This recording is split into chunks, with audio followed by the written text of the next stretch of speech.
उपसार केवल $7,000 में कॉलेज की शिक्षा। अब जब यह पुस्तक खत्म हो रही है और छपने जा रही है, मैं आपके साथ अपना एक अंतिम विचार बांटने जा रहा हूँ। इस पुस्तक को लिखने का खास कारण लोगों को यह सिखाना था कि किस तरह पैसे की समझ से जिंदगी की सामान्य समस्याओं को सुलझाया जा सकता है। वित्तीय प्रशिक्षण के बिना हम उन्हीं घिसे पिटे फॉर्मूलों के सहारे जिंदगी काट लेते हैं, जैसे कड़ी मेहनत करो, बचाओ, उधार लो और बहुत ज़्यादा टैक्स चुकाओ। आज हमें ज़्यादा समझदारी की ज़रूरत है। मैं नीचे दी हुई कहानी को एक ऐसी आर्थिक समस्या के अंतिम उदाहरण के रूप में प्रस्तुत कर रहा हूँ जिससे कई युवा परिवार आज जूझ रहे हैं। आप अपने बच्चों के लिए किस तरह अच्छी शिक्षा का इंतजाम कर सकते हैं और अपने खुद के रिटायरमेंट के लिए पैसा इकट्ठा कर सकते हैं। इसी लक्ष्य की प्राप्ति के लिए कड़ी मेहनत के बजाय वित्तीय बुद्धि का प्रयोग किस तरह किया जा सकता है, यह इसी का उदाहरण है। मेरा एक दोस्त एक दिन अपना दुखड़ा रो रहा था कि 4 बच्चों के कॉलेज की शिक्षा के लिए पैसे की बचत करना कितना कठिन था। वह हर महीने एक म्यूचुअल फंड में $300 जमा कर रहा था और अब तक उसने लगभग $12,000 जमा कर लिए थे। उसे अपने बच्चों को कॉलेज भेजने के लिए $4 लाख की ज़रूरत थी। उसके पास इसे जमा करने के लिए 12 साल थे, क्योंकि उसका सबसे बड़ा बच्चा तब 6 साल का था। यह 1991 की बात थी और उस समय फिनिक्स का रियल एस्टेट बाजार दुर्दशा में था। लोग बाग अपना घर बार बार बेचने में लगे थे। मैंने अपने इस सहपाठी को सुझाया कि उसके पास म्यूचुअल फंड में जो पैसा जमा है उसके कुछ हिस्से से वह एक घर खरीद लें। यह विचार उसे कुछ जम गया और हम इस संभावना पर विचार करने लगे। उसकी मुख्य चिंता यह थी कि एक और घर खरीदने के लिए उसके बैंक में क्रेडिट नहीं था और उसके पास इतना नगद नहीं था। मैंने उसे भरोसा दिलाया कि किसी प्रॉपर्टी को फाइनेंस करवाने के लिए बैंक के पास जाने के अलावा दूसरे रास्ते भी होते हैं। हमने 2 हफ्तों तक मकान खोजा, एक ऐसा घर जो हमारी सारी ज़रूरतों को पूरा करता हो।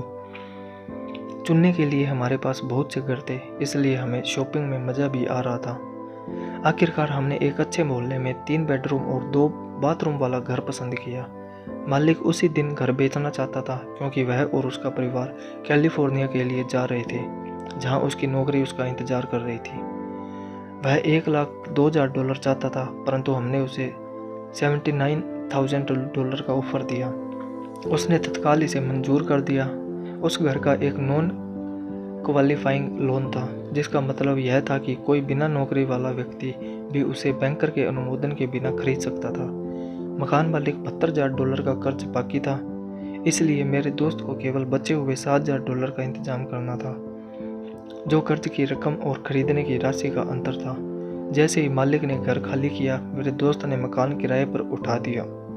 सारा खर्च निकालने के बाद, जिसमें कर्ज की किस्त भी शामिल थी, उसकी जेब में हर महीने $125 आने लगे। उसकी योजना थी कि वह मकान को 12 साल तक अपने पास रखे और हर महीने मिलने वाले अतिरिक्त $125 का उपयोग करके जल्दी से जल्दी कर्ज उतार दे।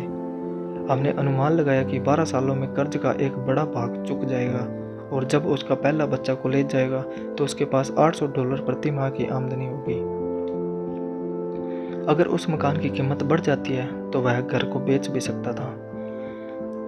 1994 में फिनिक्स में रियल एस्टेट मार्केट अचानक बदल गया और उसी घर के लिए उसकी किराएदार $1,56,000 का ऑफर दिया, जो उस घर में रहता था और उससे प्रेम करने लगा था। एक बार फिर उसने मुझसे पूछा कि इस बारे में मैं क्या सोचता हूँ और मैंने स्वाभाविक रूप से कहा कि वह इसे 1031 टैक्स विहीन एक्सचेंज के आधार पर बेच दे।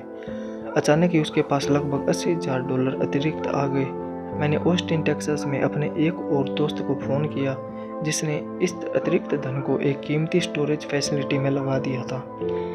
3 महीने के भीतर उसे हर महीने लगभग $1,000 के चेक मिलने लगे, जिसे वह कॉलेज म्यूचुअल फंड में जमा करने लगा, जो अब बहुत तेज़ी से बढ़ रहा था। 1996 में मिनी वेयर हाउस बिक गया और उसे बिक्री के हिस्से के रूप में लगभग $3,30,000 का चेक मिला। उसने एक नए प्रोजेक्ट में लगा दिए, जिससे उसे हर महीने $3,000 से ज़्यादा आमदनी होने लगी, तो उसके कॉलेज म्यूचुअल फंड में जाने लगी। उसे पूरा विश्वास है कि उसका $4 लाख का लक्ष्य आसानी से हासिल हो जाएगा और इसके लिए उसे शुरुआत में केवल $7,000 और थोड़ी सी वित्तीय बुद्धि का इस्तेमाल करना पड़ा। उसके बच्चों को अब उतनी अच्छी शिक्षा मिल सकती है जो वे हासिल करना चाहते हैं और वह अपनी मूल पूंजी का प्रयोग अपने रिटायरमेंट के लिए कर सकता है। जो अभी उसके सी कॉरपोरेशन में निवेश हुई है। इस सफल निवेश रणनीति के कारण अब वह जल्दी ही रिटायरमेंट ले सकता है। इस पुस्तक को पढ़ने के लिए धन्यवाद। मुझे आशा है कि इससे आपको कुछ समझ मिली होगी कि किस तरह पैसे की ताकत का इस्तेमाल किया जाए ताकि पैसा आपके लिए काम करे। आज हमें बचे रहने के लिए भी पैसे की समझ की ज़रूरत है। यह विचार कि पैसा बनाने के लिए पैसे की ज़रूरत होती है वित्तीय रूप से नासमझ लोगों का विचार होता है। इसका यह मतलब नहीं है कि वे समझदार नहीं हैं। इसका मतलब केवल इतना है कि उन्होंने पैसा बनाने की कला अभी नहीं सीखी है। पैसा केवल एक विचार है। अगर आप ज़्यादा पैसा कमाना चाहते हैं तो केवल अपने विचारों को बदल लें। हर आत्मनिर्मित व्यक्ति ने छोटे पैमाने पर एक विचार से शुरुआत की थी और बाद में इसे बड़ा किया था। यही निवेश के बारे में भी लागू होता है। शुरू करने के लिए केवल कुछ डॉलर ही काफ़ी है और बाद में इनसे बड़ी रकम बनाई जा सकती है। मैं ऐसे बहुत से लोगों से मिलता हूँ जो ज़िंदगी भर किसी बड़े सौदे के पीछे भागते रहते हैं या बड़े सौदे के लिए बहुत सा पैसा जुटाते रहते हैं, परंतु मेरी नज़र में यह मूर्खतापूर्ण है। ज़्यादातर मैंने नासमझ निवेशकों को अपना बड़ा अंडा एक ही समझौते में लगाते हुए और इस कारण उन्हें तेज़ी से बर्बाद होते हुए देखा है। वे अच्छे काम करने वाले हो सकते हैं, वे अच्छे नागरिक हो सकते हैं, परंतु वे अच्छे निवेशक नहीं थे। पैसे के बारे में शिक्षा और बुद्धि महत्वपूर्ण है। जल्दी शुरुआत करें, कोई पुस्तक खरीदें, किसी सेमिनार में जाएं, अभ्यास करें, छोटी शुरुआत करें। मैंने 6 साल से भी कम समय में $5000 को $10 लाख की संपत्ति में बदला है, जिससे हर महीने $5000 का कैश फ्लो आता है। परंतु मैंने यह बचपन से सीखा है। मैं आपको सिखाने के लिए इसलिए प्रोत्साहित करता हूँ क्योंकि यह इतना मुश्किल नहीं है। दरअसल एक बार आपको इसकी लत पड़ जाए तो आपके लिए यह आसान हो जाएगा। मैं समझता हूँ कि मैंने अपना संदेश बहुत स्पष्टता से पहुँचा दिया है। आपके हाथ में क्या है, इस बात का निर्णय इस बात से होता है कि आपके दिमाग में क्या है। पैसा केवल एक विचार है। एक बहुत बढ़िया पुस्तक है थिंक एंड ग्रो रिच। इसका शीर्षक यह नहीं है कि कड़ी मेहनत कीजिए और अमीर बनिए। यह सीखें कि किस तरह आप पैसे के अपने लिए कठोर मेहनत करवा सकते हैं और आपकी ज़िंदगी किस तरह ज़्यादा आसान और सख्त हो सकती है। आज इस बात की ज़रूरत है कि आप सुरक्षात्मक खेल खेलने के बजाय स्मार्ट बने और अपनी बुद्धि का प्रयोग करें। काम में जुटें। आप सभी को 2 महान उपहार दिए गए हैं, आपका दिमाग और आपका समय। यह आपके हाथ में है कि आप इनका मनचाहा उपयोग कर सकते हैं। आपके हाथ में आने वाले हर डॉलर से आपको और केवल आपको वह ताकत मिल सकती है जो आपकी तकदीर बनाती या बिगाड़ती है।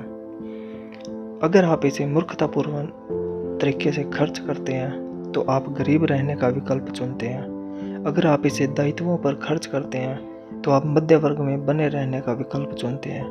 अगर आप इसे अपने दिमाग में निवेश करते हैं और यह सीख लेते हैं कि किस तरह संपत्तियों को बनाया जाता है तो आप दौलतमंद होने का विकल्प चुनते हैं। चुनाव आपका है और केवल आपका है।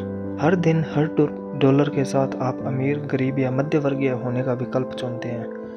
अगर आप इस ज्ञान को अपने बच्चों के साथ बांटने का विकल्प चुनते हैं तो आप उन्हें उस दुनिया के लिए तैयार करने का विकल्प चुनते हैं जो उनका इंतजार कर रही है। यह कोई और नहीं करेगा। आप और आपके बच्चों का भविष्य उस चुनाव पर निर्भर करता है जो आप आज करते हैं, आने वाले कल में नहीं। हम ऐसी कामना करते हैं कि आपके पास बहुत सी दौलत हो और आप जिंदगी नाम के महान उपहार से बहुत सा सुख भोगें। By Robert Kiyosaki.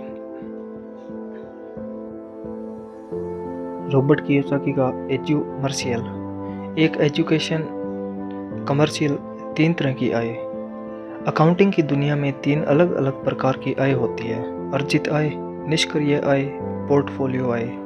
जब मेरे असली डैडी ने मुझे कहा था स्कूल जाओ, अच्छे नंबर लाओ और एक सुरक्षित नौकरी खोजो, तो वे मुझे यह सुझाव दे रहे थे कि मैं अर्जित आय के लिए काम करूं। जब मेरे अमीर डैडी ने कहा अमीर लोग पैसे के लिए काम नहीं करते, वे पैसे से अपने लिए काम करवाते हैं, तो वे निष्क्रिय आय और पोर्टफोलियो आय के बारे में बात कर रहे थे। ज़्यादातर मामलों में निष्क्रिय आय रियल एस्टेट के निवेशों से हासिल होती है। पोर्टफोलियो आय पेपर एसेट्स से प्राप्त होती है। पेपर एसेट्स यानी स्टॉक, बॉन्ड और म्यूचुअल फंड। पोर्टफोलियो आय वह आय है जिससे बिल गेट्स दुनिया के सबसे अमीर आदमी बन गए। वे अर्जित आय के द्वारा अमीर नहीं बने। अमीर डैडी कहा करते थे, अमीर बनने की कुंजी है अर्जित आय को निष्क्रिय आय या पोर्टफोलियो आय में जितनी जल्दी संभव हो सके बदलने की योग्यता।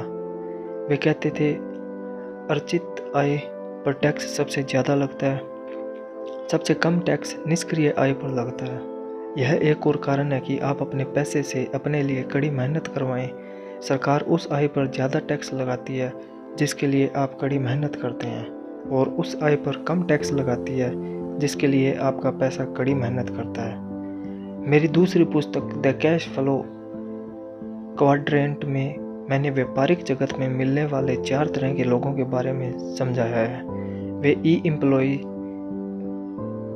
S self employed, B business owner और आई इन्वेस्टर। ज़्यादातर लोग ई या एस बनना सीखने के लिए स्कूल जाते हैं। The cash flow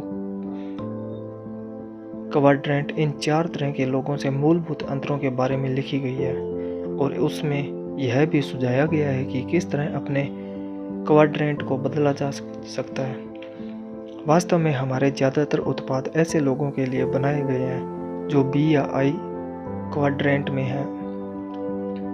rich dad series की तीसरी पुस्तक rich dad's guide to investing में मैंने इस महत्वपूर्ण तथ्य को ज़्यादा विस्तार से रेखांकित किया है कि अर्जित आय को निष्क्रिय और पोर्टफोलियो आय में किस तरह बदला जा सकता है।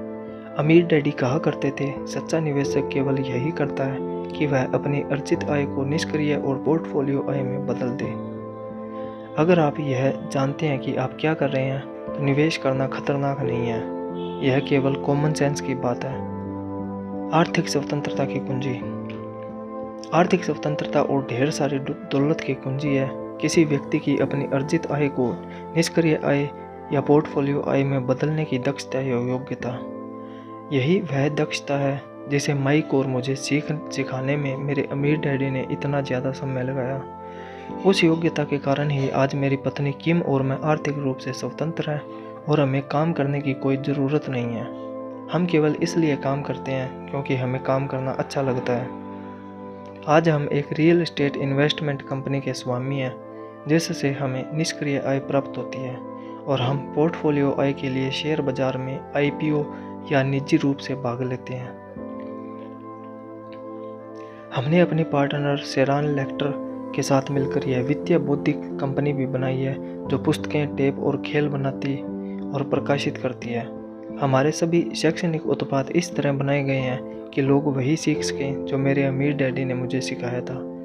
वे योग्यताएं जिनके द्वारा अर्जित आय को निष्क्रिय और पोर्टफोलियो आय में बदला जा सकता है। हमने जो 3 बोर्ड्स गेम्स बनाए हैं वे महत्वपूर्ण हैं क्योंकि उनमें से हमें वे बातें सीखने को मिलती है जो किसी पुस्तक से नहीं सीखी जा सकती। उदाहरण के तौर पर आप केवल पुस्तक पढ़कर कभी साइकिल चलाना नहीं सीख सकते। हमारे financial education games cash flow 101 जो वयस्कों के लिए परिष्कृत खेल है, और कैश फ्लो फॉर किड्स खिलाड़ियों को मूलभूत निवेश दक्षताएं सिखाते हैं कि किस तरह अर्जित आय को निष्क्रिय आय और पोर्टफोलियो आय में बदला जा सकता है। वे अकाउंटिंग और वित्तीय साक्षरता के सिद्धांत भी सिखाते हैं। ये गेम्स दुनिया में अपनी तरह के अनूठे शैक्षणिक उत्पाद हैं जो इन सारी दक्षताओं को एक साथ सिखाते हैं। कैश फ्लो 202 कैश फ्लो 101 का वृहद संस्करण है, और इसमें कैश फ्लो 101 के गेम बोर्ड की ही ज़रूरत होती है। कैश फ्लो 101 और कैश फ्लो फॉर किड्स निवेश के मूलभूत सिद्धांतों को सिखाते हैं। कैश फ्लो 202 तकनीकी निवेश के सिद्धांत सिखाता है। तकनीकी निवेश में परिष्कृत ट्रेडिंग कंपनी जैसे short selling, call options, put option, standards इत्यादि आते हैं। कोई व्यक्ति जो इन परिष्कृत तकनीकों को समझता है पैसा कमा सकता है, चाहे बाजार ऊपर जाए चाहे बाजार नीचे जाए। जैसा मेरे अमीर डैडी कहा करते थे, एक सच्चा निवेशक ऊपर जाने वाले बाजार और नीचे आने वाले बाजार दोनों में ही पैसे कमा सकता है। उनके ज़्यादा पैसे कमाने के कारणों में से एक यह होता है कि उनमें ज़्यादा आत्मविश्वास होता है। अमीर डैडी कहा करते थे, उनमें ज़्यादा आत्मविश्वास इसलिए होता है क्योंकि उन्हें हारने का डर कम होता है। दूसरे शब्दों में, औसत निवेशक उतना ज़्यादा पैसा इसलिए नहीं कमा पाते क्योंकि उसे पैसा गंवाने का डर होता है। औसत निवेशक यह नहीं जानता कि वह किस तरह नुकसान से खुद को बचा सकता है, और यही कैश फ्लो 202 में सिखाया गया है। औसत निवेशक सोचता है कि निवेश खतरनाक है, क्योंकि औसत निवेशक को प्रोफेशनल निवेशक होने का औपचारिक प्रशिक्षण नहीं मिलता है। जैसा अमेरिका के सबसे अमीर निवेशक वॉरेन बुफे का कहना है, खतरा तब होता है जब आप नहीं जानते कि आप क्या कर रहे हैं। मेरे बोर्ड गेम्स मूलभूत निवेश और तकनीकी निवेश की बुनियादी बातें सिखाते हैं, और साथ ही लोगों को इसमें मज़ा भी आता है। मुझे कभी कभार यह सुनने को मिलता है, आपके शैक्षणिक खेल महंगे हैं। अमेरिका में कैश फ्लो 101 की कीमत $195, कैश फ्लो 202 की कीमत $95 और कैश फ्लो फॉर किड्स की कीमत है $39.95। हमारे सभी खेल उत्पाद संपूर्ण शैक्षणिक कार्यक्रम हैं, और इनमें ऑडियो कैसेट्स, वीडियोस और पुस्तकें भी शामिल हैं। हमारी कीमतों का एक कारण यह भी है कि हम हर साल केवल एक सीमित मात्रा में ही उत्पादन करते हैं। मैं अपना सिर हिलाता हूँ और जवाब देता हूँ, हाँ, वे महंगे हैं, खासकर जब उनकी तुलना मनोरंजन के लिए बने बोर्ड गेम्स से की जाए। और तब मैं खुद से चुपचाप यह कहता हूँ, परंतु मेरे खेल इतने महंगे नहीं हैं जितनी महंगी कॉलेज की शिक्षा है। अर्जित आय के लिए पूरी जिंदगी कड़ी मेहनत करनी है, ढेर सारा टैक्स चुकाना है, और निवेश बाजार में अपना सारा पैसा गंवाने के आतंक में जीना है। जब इस तरह का कोई व्यक्ति ज़्यादा कीमत के बारे में बड़बड़ाता हुआ जाता है, तो मैं अपने अमीर डैडी की आवाज़ सुन सकता हूँ। अगर आप अमीर बनना चाहते हैं तो आपको पता होना चाहिए कि आप किस तरह की आय के लिए कड़ी मेहनत कर रहे हैं। इस आय को किस तरह अपने पास रखा जाए और उसे नुकसान से कैसे बचाया जाए, यही प्रचुर संपत्ति का रहस्य है। अमीर डैडी हमेशा कहा करते थे, अगर आप 3 तरह की आय के बीच के अंतर को नहीं जानते हैं और आप वे दक्षताएं नहीं सीखते हैं जिनसे आप इन्हें प्राप्त और सुरक्षित कर सकते हैं, तो आप शायद जिंदगी भर अपनी ज़्यादा मेहनत से कम आय प्राप्त करेंगे। मेरे गरीब डैडी सोचते थे कि आपको सफल होने के लिए केवल एक अच्छी शिक्षा, एक अच्छी नौकरी और सालों की कड़ी मेहनत की ज़रूरत होती है। मेरे अमीर डैडी का विचार था कि अच्छी शिक्षा महत्वपूर्ण है, परंतु उनके लिए यह भी महत्वपूर्ण था कि माइक और मैं इन 3 प्रकार की आयों के बीच के अंतर के बारे में जानें, और यह भी कि हम किस तरह की आय के लिए कड़ी मेहनत कर रहे हैं। उनके लिए यह मूलभूत वित्तीय शिक्षा थी, 3 आयों में अंतरों को जानना और भिन्न आय प्राप्त करने की निवेश की दक्षताओं को सीखना हर उस व्यक्ति के लिए मूलभूत शिक्षा है जो अमीर बनना चाहता है और वित्तीय स्वतंत्रता हासिल करना चाहता है। एक खास किस्म की स्वतंत्रता जो केवल कुछ ही लोग हासिल कर पाएंगे, जैसा अमीर डैडी सब एक में कहते हैं। अमीर लोग पैसे के लिए काम नहीं करते, वे पैसे से अपने लिए कड़ी मेहनत करवाते हैं। अमीर डैडी कहते थे, अर्जित आय वह धन है जिसके लिए आप मेहनत करते हैं, जबकि निष्क्रिय और पोर्टफोलियो आय वह धन है जिसके लिए आपका पैसा मेहनत करता है। और आयों के बीच के इस छोटे से अंतर को समझना मेरे जीवन में बहुत महत्वपूर्ण साबित हुआ। यह जैसा रॉबर्ट फ्रॉस्ट की कविता के अंत में है, और इसी बात से सारा फर्क पड़ा। सीखने का सबसे आसान और बेहतरीन तरीका कौन सा है?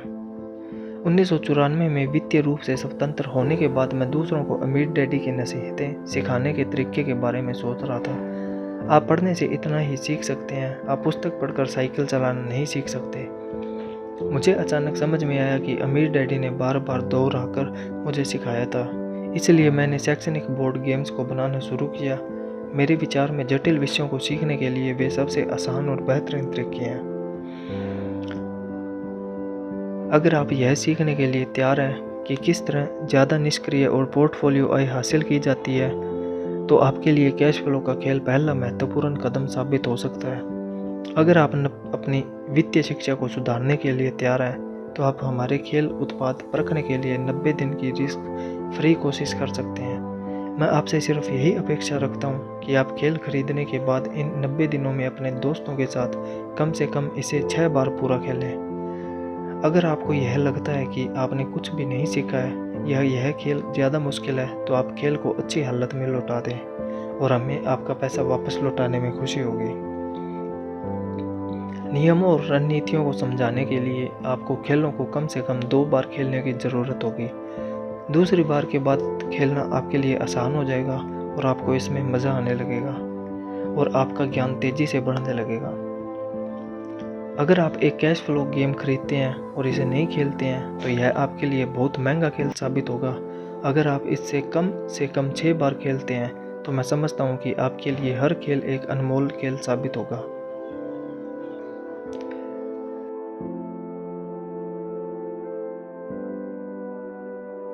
लेखक के बारे में जानकारी। Robert Kiyosaki. लोगों के आर्थिक रूप से संघर्ष करने का मुख्य कारण यह है कि सालों तक स्कूल जाने के बावजूद उन्होंने पैसे के बारे में कुछ भी नहीं सीखा।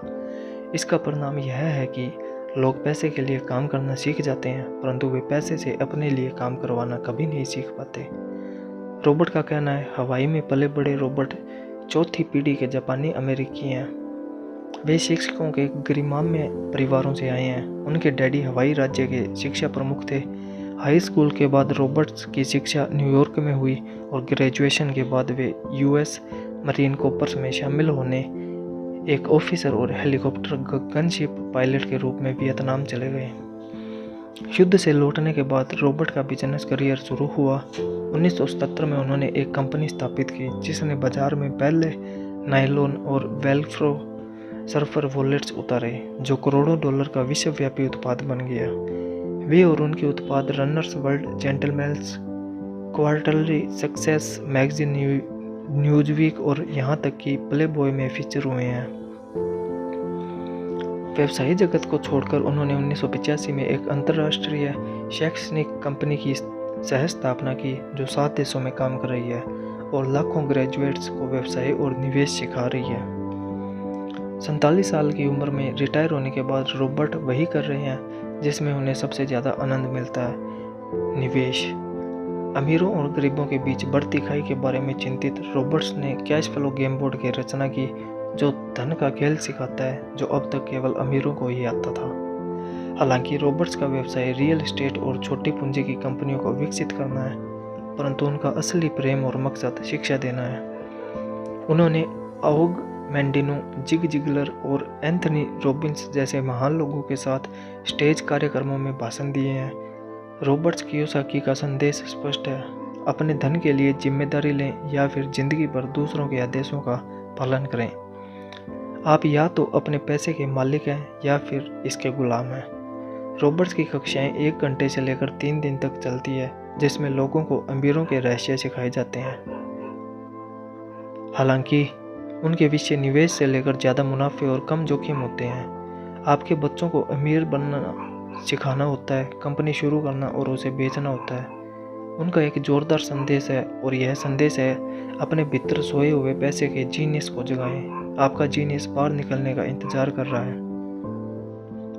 विश्व प्रसिद्ध वक्ता और लेखक एंथनी रॉबिन्स रॉबर्ट के काम के बारे में यह कहते हैं, शिक्षा में रॉबर्ट कियोसाकी का काम सशक्त, प्रभावी और जिंदगी बदलने वाला है।